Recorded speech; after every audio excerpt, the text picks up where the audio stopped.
I got tagged in a post, fortunately, this week on Facebook about a podcast, and it was from Freakonomics, which is pretty interesting. There's a couple versions of the Freakonomics back there, and it talks about compassion and caring in healthcare.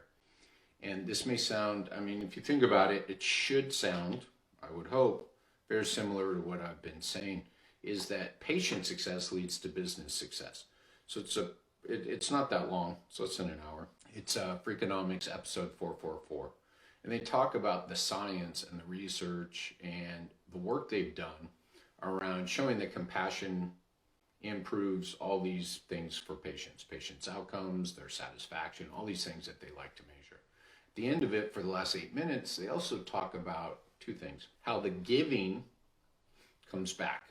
And this is interesting, and I've been preaching this forever. I've talked about culture, I've talked about the business side of this. Patient success leads to business success, okay? Plain and simple. This research proves that. Does it prove my process? Probably not. But does it prove that this approach, this mindset around that is the way to go? Yeah. And I would say there's probably more than one process, yet that's the process I've been going through. And that's what I wanted to talk to you guys about today. And this idea that if we focus on, by the way, go outside of healthcare, run a podcast that says if you focus on your client customers, they will do better and your business will do better. Nobody will fucking listen to it because everybody will laugh. They already know that. They already do it. So it's a little baffling and a little embarrassing, to be honest, that we have to go into healthcare and say, hey, listen, there's research that proves if you care, this compassion, caring word, if you care about people, if you focus on the people that you are meant to serve, if you make their life easier, it will actually show results in many areas that you didn't think it would, like outcomes and satisfaction. And then again, this reciprocity. They didn't use the word reciprocity, but it comes back at you. They talked about culture, decreasing culture and burnout. I haven't spoken about this much, yet I've talked about my patient life cycle.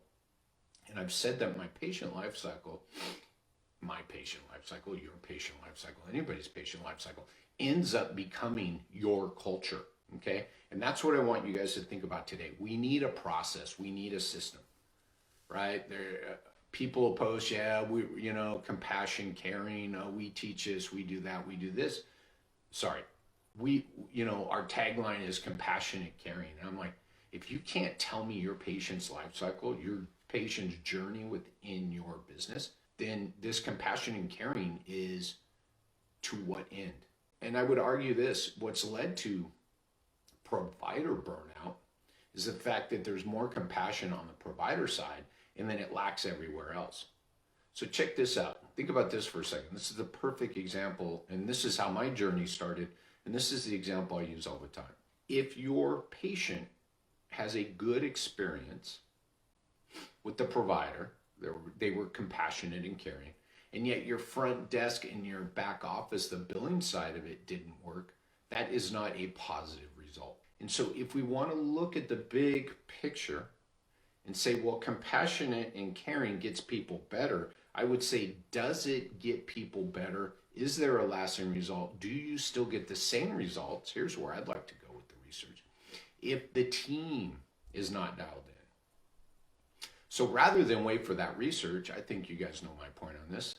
Say, forget it. Let's just make sure the team is dialed in. Because nothing kills a relationship. This is a different word. Compassion and caring, we could argue, is about relationships. But nothing kills a relationship worse than a surprise at the end, right? A surprise bill, a statement. Something goes wrong at the end.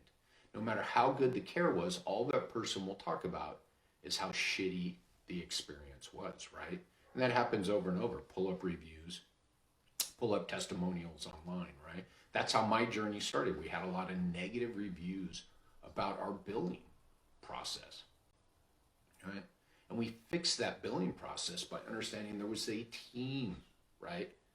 It wasn't a billing issue. It was a communication issue. It was managing and setting expectations. And this is the process that we must understand. The only way I could figure out that there was a communication problem was to go back and look at the patient life cycle. Okay, we have this billing issue down here, but let's walk it back. Let's see what's going on here, right? And so this is my point today, and I think this is really big going into 2021. If you look at my last 3 videos or so, talking about what? This popped up last week. I've been doing nothing over the last 3 weeks but talk about your need to embrace your patient's life cycle within your business. If you understand your patient's life cycle, you have the process, you have the template, you have the structure to insert the systems to deliver compassion and caring throughout their entire journey. Putting all this pressure on your providers to deliver the product, the care, the compassion is what leads to burnout, is what leads to churn in your business, people dropping off. What better way to take the load off of the providers and at the same time, this is the beauty, it doesn't happen independently. What a great way to take the load off your providers that on the first phone call, the person scheduling understands their provider's name for one, their expertise, and why they've been scheduled with this person. Manage and set expectations. Then the provider steps in and does the work, does the listening, does the empathy. But yet the listening and the empathy started upstream. It started with your front desk team. So rather than say the listening and empathy starts with the provider, let's just say it continues with the provider. And it's a continuum of care.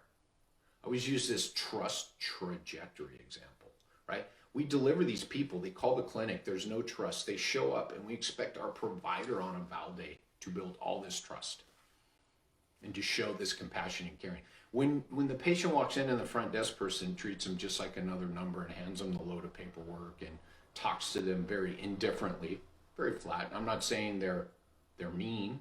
They're probably not even rude, but there's nothing else there. No trust is built. And then they walk in the room and we tell our providers build all this trust. And my process and the understanding of the patient life cycle was to build as much trust, compassion, caring, I guarantee you trust is in their relationships, right? Build as much trust as possible before arrival. Then when they walk in the room with the provider just continues the journey. Doesn't have to work any harder. Doesn't have to do any more work than just be what they went to school to be. This is the process. And then it continues each visit. And then it continues with billing questions, billing concerns. And then we make sure even if, here's the magic, you can't prevent a surprise bill. That's on the insurance company. What you can do is manage and set expectations that one may show up, and if it does, you will be their advocate. Boom, we're done. That's what I train people to do. Billing problems, gone. So let's keep this short and sweet today, because this is it. Go back, watch the last 3, and then this podcast shows up. Listen to the podcast. I would argue it verifies and confirms the work that needs to be done around your patient life cycle. The patient life cycle is the process, is the template for creating compassion and care within your business. And it's interesting because when you listen to it, I want you to pick out some of the things. They talk about providers, they talk about nurses.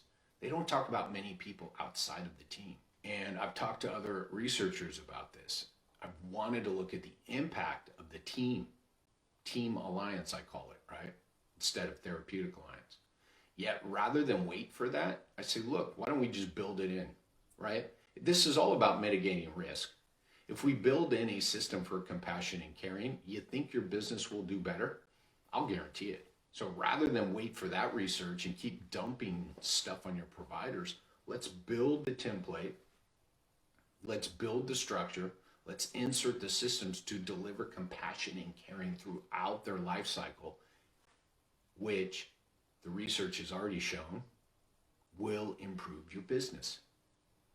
Episode 444 of Freakonomics. Go take a listen and then go back and watch my last 3 or 4 podcasts, because what I'm going to, or videos, Facebook Lives, what I'm going to say is not, hey, I was right. I'm going to say, I show you the process. I give you the template. If you want some help with any of this, just comment below. Type in life cycle below. Not only I've done it the last 3 weeks, type in life cycle below. I'll share the template that I've made of what a patient life cycle looks like in a healthcare practice. I'll give it to you. I got no problem with that. I want you to be successful. I want you to start this journey within your business to help more people in your community. Take the pressure off the rest of your team. So funny when I go into clinics, right? All the pressure on the front desk team and the billing team and the providers, all individually, right? They're always getting yelled at and talked at individually. I'm like, put everybody in a room and show them the ultimate goal is this happy patient success. And we're all moving towards this. So how do I structure, here we go again, you got to understand your patient life cycle in the 4 phases. How do I build out the front desk team to move this person, start their journey? How do I build out the provider systems and processes to continue to move this person along their journey with compassion and caring, which will lead to patient success, which leads to ultimately business success. All right, this is cool. I think this is going to be about 15 minutes long, but this is it. That's all you need. Go listen to the podcast, then double back, listen to the last 3 Facebook Lives, play this one again last, and then type life cycle and at the bottom, and I'll share that with you. It's in that patient life cycle, right? Because everybody's going to listen to that and go, we do that. Oh, okay, I'll go back, I'll pull my team together, and you'll pull the providers together. So you have to listen better. You have to be more empathetic, and I'm like, wrong place. I rarely have to work with the provider team anywhere I go. And it's not because the rest of the team lacks the skills, it's because the rest of the team has never been asked to do this. And the owners and the practice managers don't know how to incorporate this into the rest of the business. That's why. It's not because they don't care. They've never been trained, they've never been asked to do it. And then that load comes off of the providers. I'll guarantee you that. And I'll send you to places where it has.